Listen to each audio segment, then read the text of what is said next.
పశ్చిమ గోదావరి జిల్లా Bhimavaram urban development authority clear కావడంపై ఎమ్మెల్యే రఘురామకృష్ణరాజు హర్షం వ్యక్తం చేశారు. గత 4 నెలలుగా దీనిపై పోరాటం చేస్తున్నామని అన్నారు.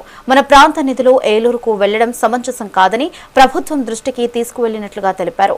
సుదీర్ఘకాలంగా పెండింగ్ లో ఉన్న ఈ విషయాన్ని త్వరగతిన పరిష్కరించినందుకు సీఎం చంద్రబాబు, మంత్రి నారాయణకు ఎమ్మెల్యే ధన్యవాదాలు తెలియజేశారు.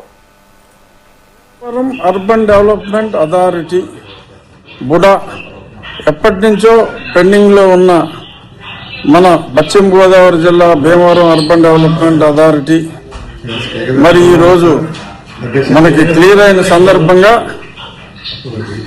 గౌరవ ముఖ్యమంత్రి చంద్రబాబు నాయుడు గారికి, పురపాలక శాఖ మంత్రి నారాయణ గారికి నా హృదయపూర్వక ధన్యవాదాలు.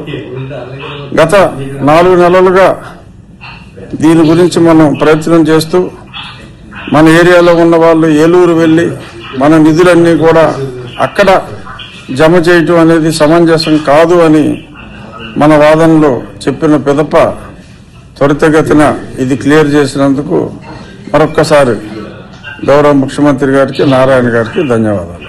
భీమవరం